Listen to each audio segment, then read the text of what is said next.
പഴുതാരിയെ ചെരുപ്പ് വെച്ച് അടിച്ചു കൊല്ലാറുണ്ടോ? ഈ ദോഷം വരുത്തി വയ്ക്കല്ലേ. വീടുകളിൽ നാം പലപ്പോഴും കാണുന്ന ഒന്നാണ് പഴുതാര. ചാക്കാണി, ചെതുമ്പുരൻ, കരിങ്കണ്ണി തുടങ്ങിയ പേരുകളിലും ഇതിനെ അറിയപ്പെടുന്നുണ്ട്. ചില സമയത്ത് മഴയില്ലാത്തപ്പോഴും വീടിൻ്റെ ചില ഭാഗത്ത് നാം പഴുതാരയെ കണ്ടാൽ അതിനെ വാസ്തുശാസ്ത്രമനുസരിച്ച് വ്യത്യസ്ത അർത്ഥങ്ങളുണ്ട്. ഒരു പഴുതാരയെ പെട്ടെന്ന് കാണുന്നത് ഭാഗ്യത്തെയും നിർഭാഗ്യത്തെയും സൂചിപ്പിക്കുന്നുവെന്നർത്ഥം.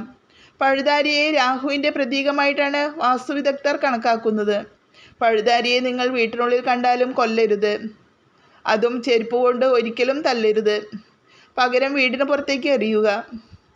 പഴുതാരയെ കൊല്ലുന്നത് ഒരാളുടെ ജാതകത്തിൽ രാഹുവിൻ്റെ സ്ഥാനം ദുർബലമാക്കും. ഇത് ജാതകരിൽ അശുഭകരമായ സ്വാധീനം ചെലുത്തുമെന്നും പറയപ്പെടുന്നു. വീടിൻ്റെ പല ഭാഗത്തും പഴുതാരകളെ പൊതുവെ നമ്മൾ കാണാറുണ്ട്. എന്നാൽ ചില സ്ഥലങ്ങളുണ്ട് അവിടെ പഴുതാരയെ കാണുന്നത് അത്ര നല്ലതല്ല എന്നാണ് പറയുന്നത്. വീട്ടിൽ തറയിലൂടെ പഴുതാര ഇടുന്നത് വീടിന് വാസ്തുവൈകല്യമുണ്ടെന്നതിൻ്റെ സൂചനയാണെന്ന് പറയപ്പെടുന്നു. അതുപോലെ പഴുതാരയെ അടുക്കളയിൽ കാണുന്നതും വാസ്തുദോഷമാണ്. വാസ്തുവിദഗ്ധരുടെ അഭിപ്രായത്തിൽ വീടിൻ്റെ പ്രധാന വാതിലിൻ്റെ ഉമ്മറപ്പടിയിലും ടോയ്ലറ്റിലും കോണിപ്പടികളിലും പഴുതാരകൾ ഇഴഞ്ഞു നീങ്ങുന്നത് രാഹു ദുർബലനാണ് എന്നതിൻ്റെ ലക്ഷണമാണെന്നാണ്. വാസ്തുപ്രകാരം വീട്ടിലെ പൂജാമുറിയിൽ പഴുതാരയെ കാണുന്നത് സൗഭാഗ്യമാണ്.